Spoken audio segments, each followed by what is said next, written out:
প্রস্তাব করেছি যে প্রথম লোকাল গভর্নমেন্ট ইলেকশনটা হোক। শুধু তাই নয়, আমরা একটা সার্ভে করেছি, 46,000 ব্যক্তির সার্ভে করেছি। তারাও বলেছে যে ওভারওয়েলমিং মেজরিটি বলেছে লোকাল গভর্নমেন্ট ইলেকশন হোক। এবং আপনারা জানেন কেন হয় নাই। আমাদের সেই নির্বাচন করতে হবে, জাতীয় নির্বাচন করতে হবে। এই নির্বাচন করলে জাতীয় নির্বাচন পিছিয়ে যাবে, এই ধরনের একটা অভিযোগ, যদিও সত্য নয়। শুধু তাই নয়, আমাদের নির্বাচন কমিশনও এবারে তারা হয়েছে বাদ সেরেছে। তারা বলছে যে আমরা লোকাল গভর্নমেন্ট ইলেকশন নিয়ে আমরা চিন্তা করতে চাই না, আমরা জাতীয় নির্বাচন নিয়ে করতে চাই, জাতীয় নির্বাচনের উপর নিবিষ্ট থাকতে চাই।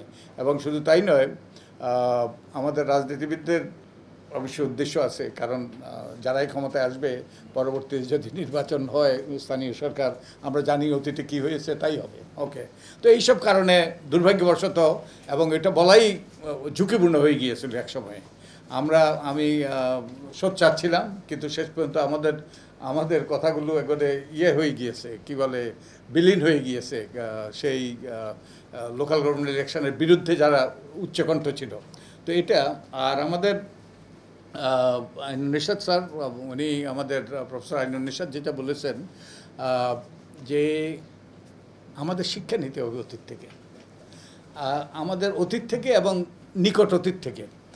আমাদের বাংলাদেশটা স্বাধীন হয়েছে কীভাবে? একটা জনযুদ্ধের মাধ্যমে। এবং রবীন্দ্রনাথ সমাজের কথা বহু লিখেছেন, আত্মশক্তি সমাজের কথা বহু লিখেছেন, এবং ওনার নোবেল প্রাইজের টাকা ব্যয় করেছেন যে কমিউনিটিকে মোবিলাইজ করার জন্য। আমি একজন আগ্রহী ছাত্র ওনার, এবং ওটাই আমরা করার চেষ্টা করেছি। তো আমাদের locally led adaptation, locally led development, that's where the solution lies. আমার মনে হয় আমাদের ওর কোনো বিকল্প নেই। এবং গত 30 বছরে আমি একজন অ্যাক্টিভিস্ট, বাই দি ওয়ে। আমি একাডেমিক ছিলাম, কিন্তু সেই হ্যাট আমি বাদ দিয়েছি। এখন আমি অ্যাক্টিভিস্ট হিসেবে আমি যেটুকু জেনেছি, বুঝেছি যে আমাদের জনগণের ওই সম্পৃক্ততা, জনগণের নেতৃত্বে, জনগণকে সংগঠিত করেই, এবং এই স্ট্রাকচারগুলো আমাদের যেগুলো আছে এগুলোকে আরও শক্তিশালী কার্যকর করে অ্যাডমিনিস্ট্রেটিভ ডিসেন্ট্রালাইজেশন এবং ফাইন্যান্সিয়াল রিভলিউশনের মাধ্যমে আমাদের করতে হবে। কিন্তু ওই যে আমাদের যদি করতে হয়, যে ডিসেন্ট্রালাইজেশন করতে হয়, অ্যাকাউন্টেবিলিটি নিশ্চিত করতে হয়, ওই জনগণের মাধ্যমে অ্যাকাউন্টেবিলিটি নিশ্চিত করতে হবে। তা না হলে কিন্তু হবে না। আমরা কিন্তু আমি আমার একটা অভিজ্ঞতার কথা বলি। কোভিডের পরে আমরা তো কোভিডের সময় আমরা সব ওই যে ঘরবন্দি ছিলাম। কোভিডের পরে আমি গিয়েছিলাম বাগেরহাটে গিয়ে দেখলাম ওই যে রামপাল প্রকল্প। বাগেরহাটে গিয়ে দেখলাম যে কতগুলো কি ওই যে হয়েছে, এই আমাদের সিএনজির কতগুলো কি এলপিজি টার্মিনাল। ওটা আমার কল্পনার বাইরে। আমি তো হতচকিত হয়ে গিয়েছি, এটা তো কোনোদিন ছিল না। তো আমার মধ্যে তখন যেই প্রতিক্রিয়াটা হলো, ওই যে যেটা ওনার যে প্রশ্ন, সেই প্রশ্নের উত্তর দেবে যে আমাদের তো উন্নয়ন তো দেখা যায় যথেষ্ট হয়েছে, উন্নয়ন, কিন্তু উন্নতি কি হয়েছে? আমাদের সাংবাদিক বন্ধুদের জন্য উন্নয়ন বহু হয়েছে। এলিভেটেড এক্সপ্রেস হয়েছে, তারপরে ওইসব এলপিজি টার্মিনাল হয়েছে, তারপরে রামপাল হয়েছে, তারপরে ওই যে আমাদের বগুড়াতে যে হবে নিউক্লিয়ার পাওয়ার প্ল্যান্ট হবে, এইসব হবে। উন্নয়ন যথেষ্ট হয়েছে, কোনো উন্নতি হয়েছে কি? উন্নতি মানে কি? মানুষের শিক্ষার উন্নয়ন, মানুষের স্বাস্থ্যের উন্নয়ন, পয় নিষ্কাশনের উন্নয়ন, মানুষের জীবনমানের উন্নয়ন, ইত্যাদি ইত্যাদি।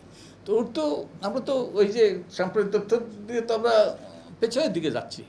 তো আমাদের সেই উন্নয়ন করতে হবে, উন্নয়নের সাথে উন্নতি করতে হবে, মানুষের সত্যিকার অর্থে জীবনমানের সার্বিক অবস্থার পরিবর্তন করতে হবে। আমি এবারে অজপায়া গায়ের স্কুলে পড়েছি। আমি সোনা চামচ মুখে নিয়ে জন্মগ্রহণ করি নাই। আমরা যখন স্কুলে পড়তাম, স্কুলগুলো ছিল কাঁচা, কিন্তু এখন স্কুলগুলো পাকা, সুন্দর বিল্ডিং হয়েছে। কিন্তু লেখাপড়াটা কী হয়েছে? আমাদের মঞ্জুর ভাই এবারে এক্সপার্ট, লেখাপড়াটা কাঁচা হয়েছে। আমাদের যে স্কুলে পড়তাম, ফ্রি প্রাইমারি স্কুল ছিল, ওটার একটা শুধু ছাদ ছিল। তো এটা আমরা বলতাম এটা ফ্রি প্রাইমারি, কারণ anybody was free to come and free to go. কিন্তু লেখাপড়াটা মোটামুটি ছিল, যার জন্য আমরা অট্টুকু আসতে পেরেছি। আর এখন গ্রামের ছেলে মেয়েদেরকে অসম্ভব। ওই যে ছোটোখাটো সেই ইয়ের ভয় বিহারের চাকরি কিংবা কেরানির চাকরির বাইরে তাদের পক্ষে প্রায় অসম্ভব। তো আমাদের কিন্তু উল্টো দিয়ে গেছে, কিন্তু আমরা কিন্তু উই স্টার্টেড ওয়েল।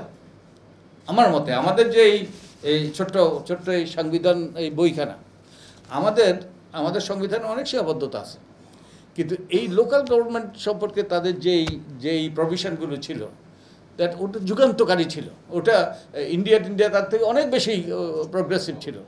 আমরা বলছি কি, আইন অনুযায়ী নির্বাচিত প্রতিনিধিদের সমন্বয়ে গঠিত প্রতিষ্ঠানের উপর প্রজাতন্ত্রের প্রত্যেক একাংশের স্থানীয় শাসনের ভার দেওয়া হইবে, অর্থাৎ local government will B a government.